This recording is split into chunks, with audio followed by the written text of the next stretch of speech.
Good morning, church. Audrey presented a very nice presentation about family.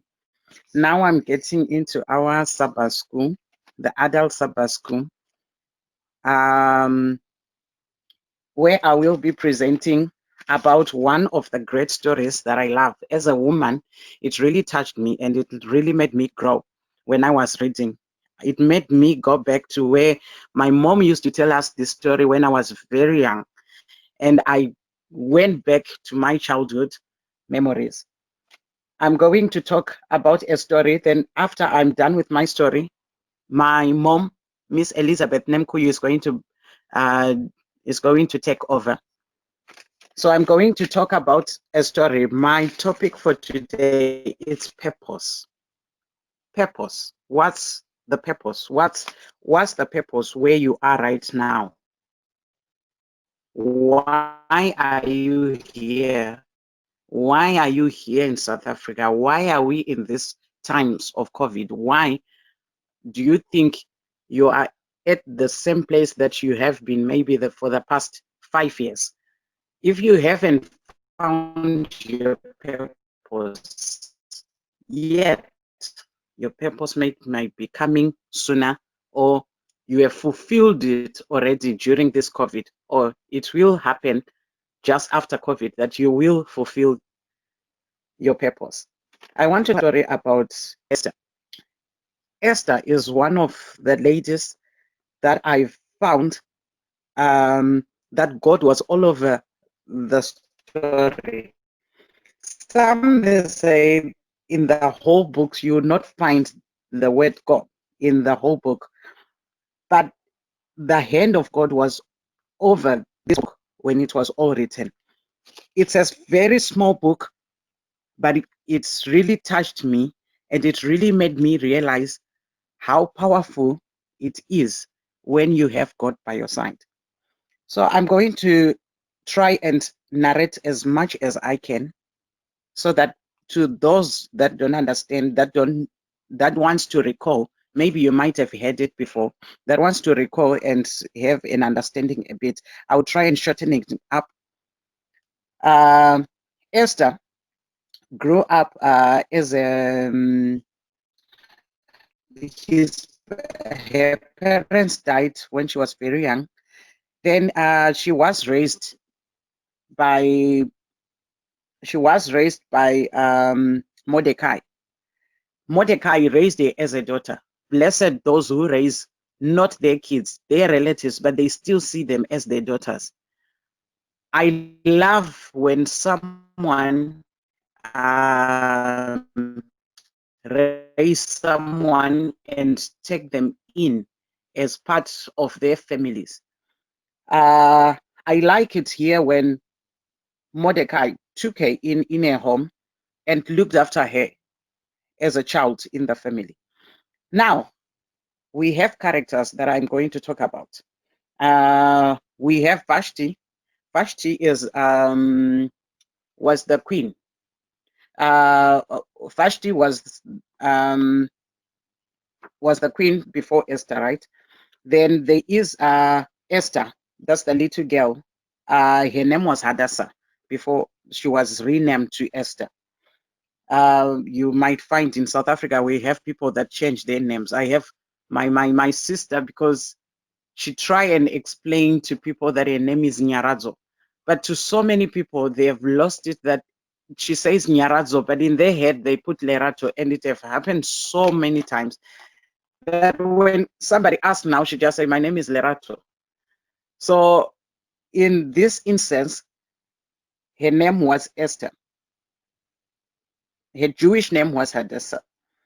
So we have Esther, we have Vashti, we have the king. The king, and then we have Haman. Haman, we will learn later on who's this guy was. Right. Then the king.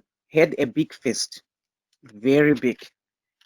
Then, strangely enough, it was normal in those days that people would come and will enjoy and celebrate. But women was a weapon in that time that they can. There was king had a feast, asked Vashti as the queen to come and sacrifice a dignity in front of drunken men. That's something that's unthinkable. Somewhere, somehow, he saw it that it was fit that she had to come. She was in her right mind, I think. And she said, no, but she was supposed to go. And king was furious. You don't want to disrespect a man in front of everyone, in front of his friends. You know how that will end. So this was a feast where the king was there. He gave an order so that his wife can come, but she did not come. So he was furious now. Then he asked that I need to replace her because she cannot listen. So they asked all the virgins that were around. Then they asked them if they can come and or to the palace so that they would choose a new queen. But here comes the part where I don't know how purified they had to be. For 12 months, they had to divide it now. In 6 months, they had to be purified in oils. In the other 6 months, they had to be purified in perfumes. I can imagine as the little girl, you go in the palace, there is silver, there is gold. With my eyes that I see this beauty of the palace. I would have lost even why am I there? The purpose, why am I in the palace? I would have even got lost as long as I had the experience. You know, just having an experience for one day in the hotel. Now this is the king's house where gold and silver is just everywhere. You are served. To those that know massage, you know, they had to be treated in certain ways. Their skins, I think there was like silk. The material, I think that they were wearing, it was not just any material. It was material that was meant for somebody that is going to be looked forward to the king. So all of this preparation, it was all done for them to only have one night with the king. All the day came when after all the treatments and all that, now they had to meet the king. The girls were sent back. Out of all the people that were there, so if it was a contest, let's say of 400 women, 399, these ladies, they had to go back. But remember, these ladies, they came to the king. So nobody can ever, they came and went in front of the king denied. So these women, they had to go back, but they cannot have any other men in again because the king saw them first and they denied them, so they could not. So if Esther Sten could come and king would have denied her, she would have got old, even 90s or any other without any men. So this happened that Esther's time came. But with Esther being in the palace, Esther had favors with the guards, with the person that was looking after them. She could get special treatment. So let's say if others are having just a foot massage, if others are having just oils, maybe like the other ones, she will have the most expensive. So she'll get favors. Then, but with how Esther was raised, when her turn came, that she was supposed to meet the king, I don't think with the way that she was raised, she would go to prove that she is beautiful from the inside and outside by putting all this, start looking my eyes as me being powerful, starting to see the things that were not meant for my eyes to see. Which eyes would I have had? God's eyes, God's views, or my views? She got in, and Mordecai, luckily, somewhere, somehow, she was there by the gate where she would, before you see the king, you see Mordecai. She kept on looking, having conversations. Blessed to those ladies that keep on their contact with their parents, but they, whoever that is to you, that you keep on listening as well. Your ear, you keep on listening to their advice. She had to have Mordecai all the time, like visiting the, she would check on her, and she would listen most of the, like you if you read in the story, Mordecai had a very close contact with her. Then strangely enough, the king didn't even know that they were related to a certain point that she was Jew as well. I wonder, how did that happen in a year? He would not even know, or he was blinded. Because those are the questions that he should have known. Where do you come from? Who are your people? But he never asked those questions. So he never knew.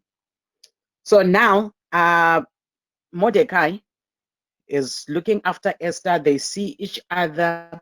But then that character that I mentioned earlier, Haman,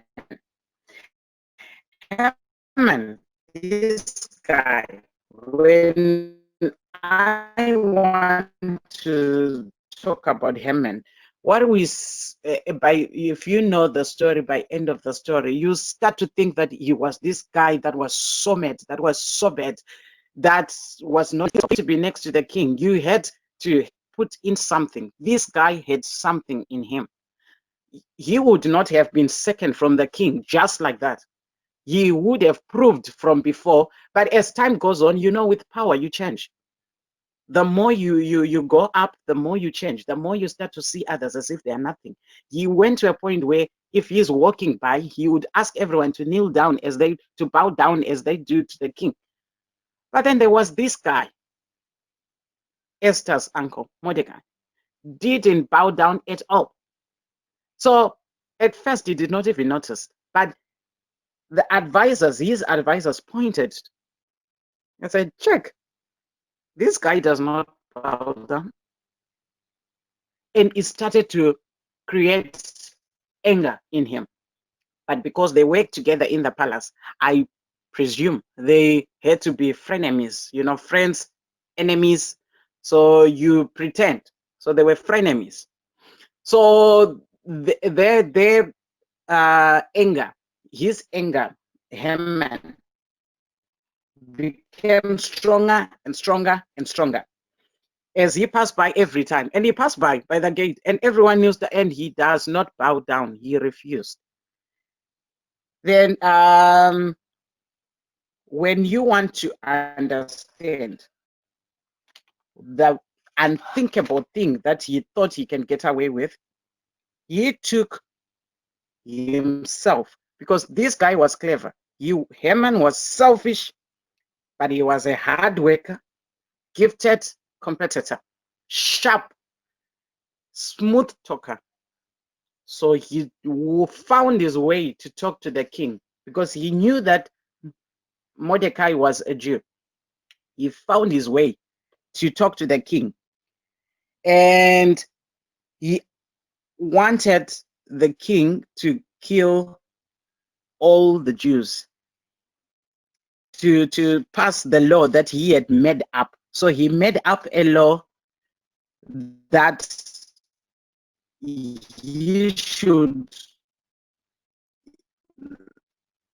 made up a law that he should actually get permission to kill. So it was given a time that in 11 months, all the Jews, they had to die. So I will read Esther 3, verse 18. And the letters were sent by post into all the king's province to destroy, to kill, and to cause to perish, and Jews, both young and old, little children and women, in one day, even upon the 13th day and 12th month, which is the month Adar, and to take the spoil of them for a prey. The copy of the writing for a commandment to be given in every province was published unto all people, that they should be ready against that day. The post went out, being hastened by the king's commandment. Listen now. And the decree was given in Shushan, and the palace, and the king and Haman sat down to drink. So they were celebrating. But the city Shushan was perplexed. So you find this normal to other people when others are mourning. In this COVID, some are crying. They cannot even get a meal, but some are actually enjoying. Some are actually rejoicing. So you find this story similar to somewhere somehow the time that we are in right now. So it came to pass that the king passed it. Then Mordecai heard the story, heard that the law was passed. He was devastated. He removed his clothes, he went into ashes. That was a way for them to show that he's mourning, he's crying, so that his prayers can be heard. And Esther heard about this. Then she said, like, what's going on? I need to know. Why are you doing this? Then Mordecai answered to Esther. And let's say, let's read Esther 4. I'll start from chapter 12. And they told to Mordecai Esther's words. Then Mordecai commanded to answer Esther, think not with thyself that thou shalt escape in the king's house more than all the Jews. So Mordecai had to give a warning to Esther that don't think because you are the queen you are safe in there. Your people, because with me, if you kill my mom, then you have killed me already. I'm not there. But somehow they would had find out that she's Jew. So chapter 14, for if thou altogether holdest thy peace at this time, then shall then enlargement and deliverance arise to the Jews from another place, but thou and thy father's house shall be destroyed, and who knoweth whether thou art come to thy kingdom? For such a time as this. Then Esther bade them return Mordecai this answer, right? Go gather together. So this is what happens now. I'm going to narrate because of our time as well. King Mordecai had to ask someone to go and talk to Esther that you don't have to keep quiet. This is the time that you need actually to say something. Don't think you are safe because you are the queen. So Esther responded and said, I think I can see Esther now going, I haven't seen my husband in like 30 days. And there is a law that is passed. And I don't know who made up this law, that it doesn't even make sense even to me. That when somebody have to go to the king, right? If they are not summoned, then they cannot see the king. If they go against that law, they need to be killed. If the king does not raise his scepter, let's say something that represents that if he does not raise it to show that he shows mercy to that person, to show that you are saved, pardon this person, do not kill this person, let this person live, that person will die. So Esther, as much as she knew Vashti, remember, she was punished just because she refused to dance. And now she wanted to go in front of the king face to face before she's even called to see him. So Esther, the first thing, this is the challenge that we have now. When something happens, we want to think with our brains. We don't want to put God first. Esther said, then Esther bade them return Mordecai this answer. Go, this is Esther 4 verse 16. Go gather together all the Jews that are present in Shushan and fast ye. This is something that does with a unity prayer. They had to pray together. They had to pray to fast so that she can go and meet the king. If this king had to be fasted for, I wonder if she would just have gone by her own mind and her own thought that I'm going to fast. This is my husband. I'm going to say this. Would not want to know the end of it. But they had to fast. After 3 days, she went, got in straight face to face with the king. When the king saw Esther coming in, she looked at Esther and immediately, so at chapter 5, it said, now it came to pass on the 30th day that Esther put on her royal apparel and stood in the inner court of the king's house, over against the king's house. And the king sat upon his royal throne in the royal house, over against the gate of the house.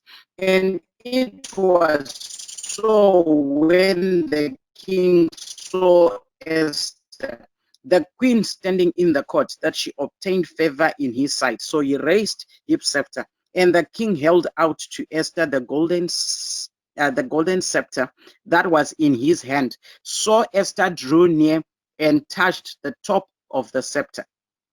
Then said the king unto her, what wilt thou, Queen Esther?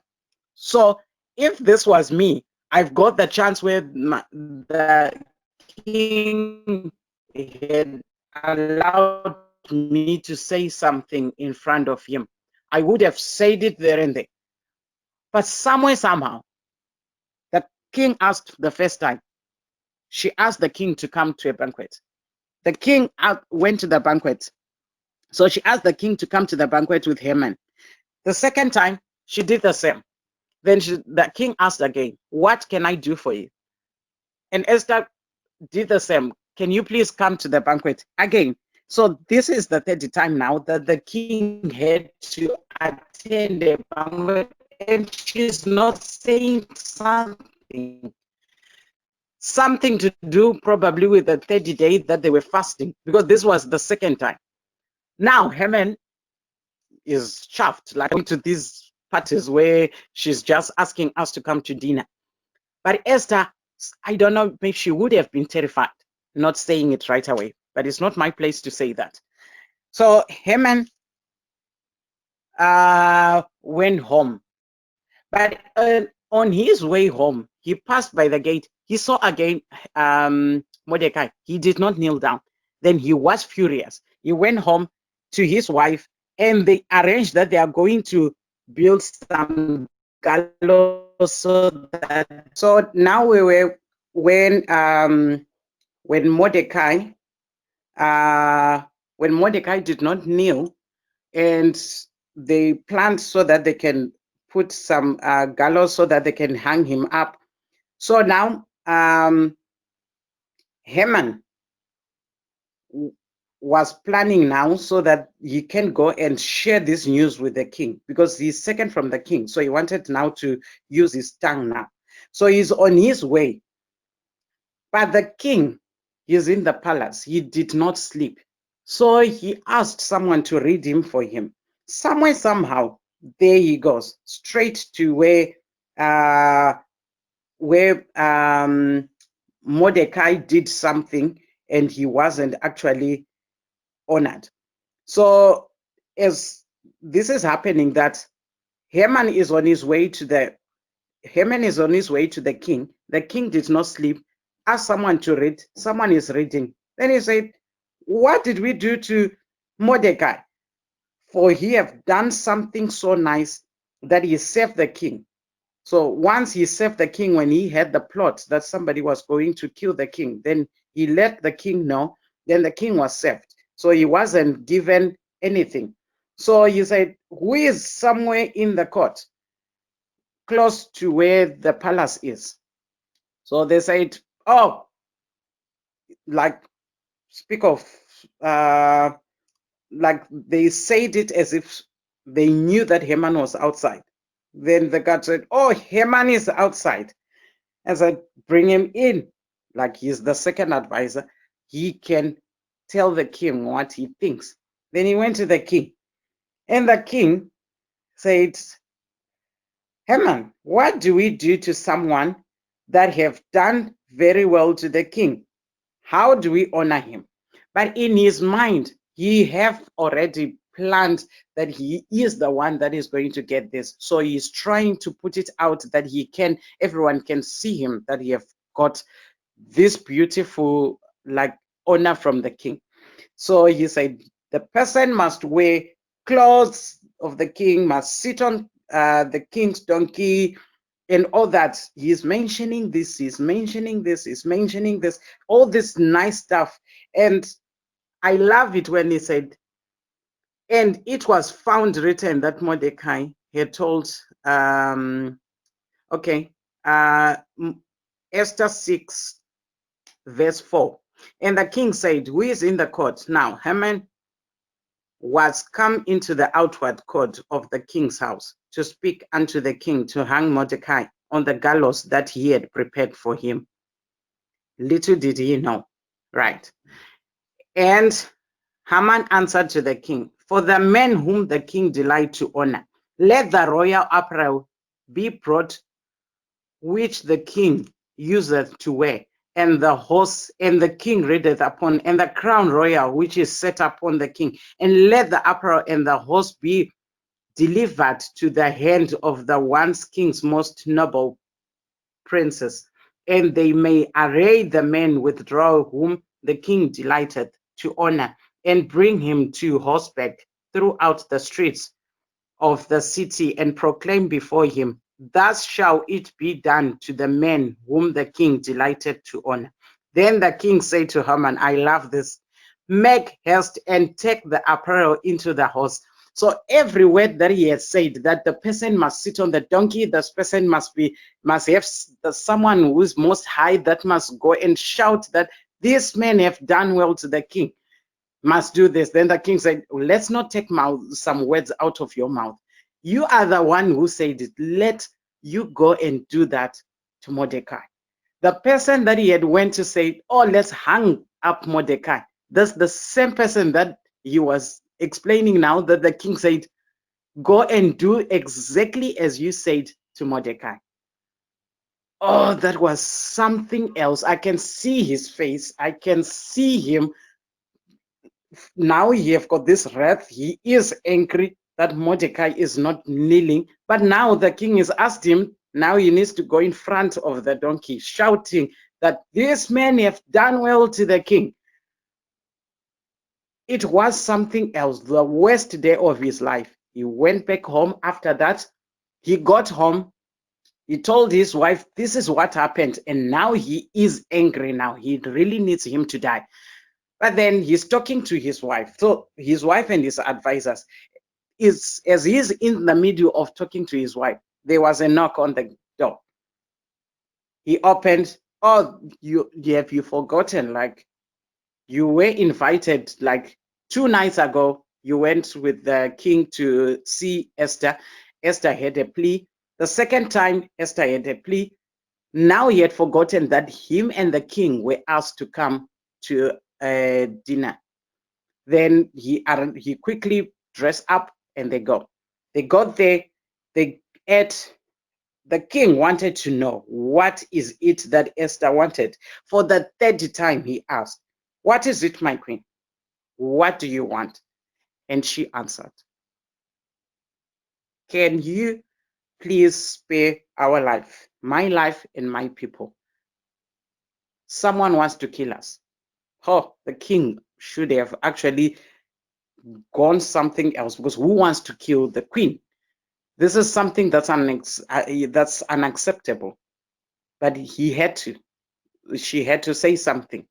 So the king asked, who would do that?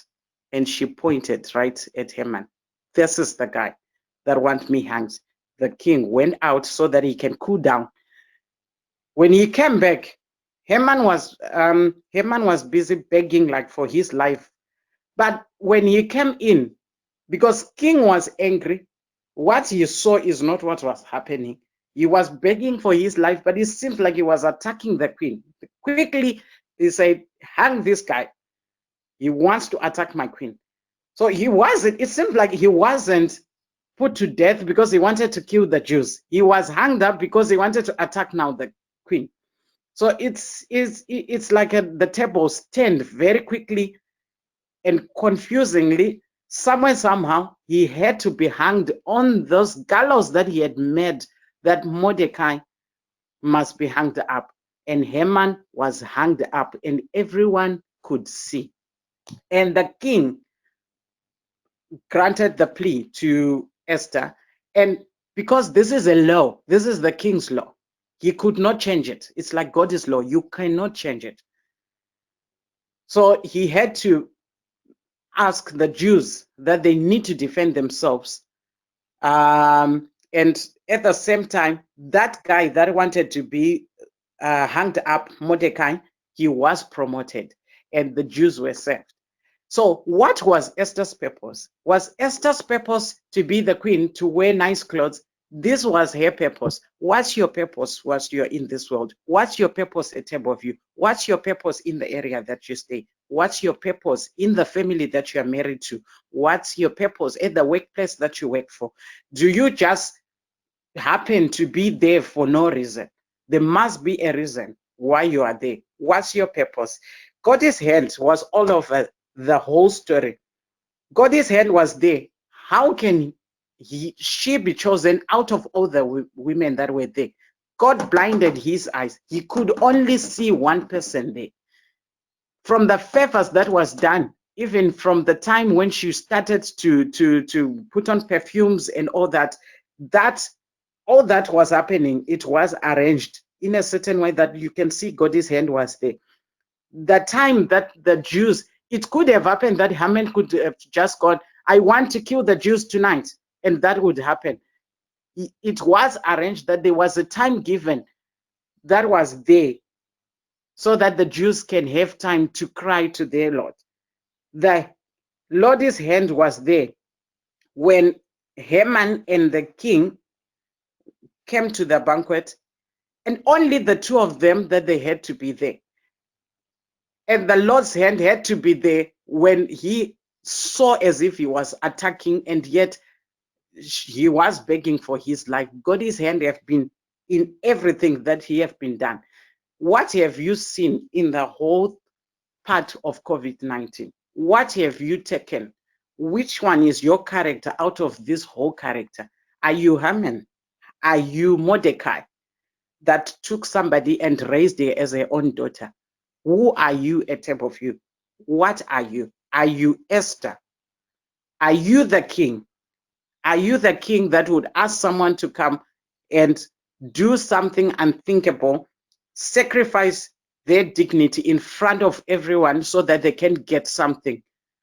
Who are you? Are you the person that holds cards so that people can bow down to you? Are you in that powerful position that you are in right now so that people can come and beg and praise you? As long as you know the honor is not ours, the honor is God's.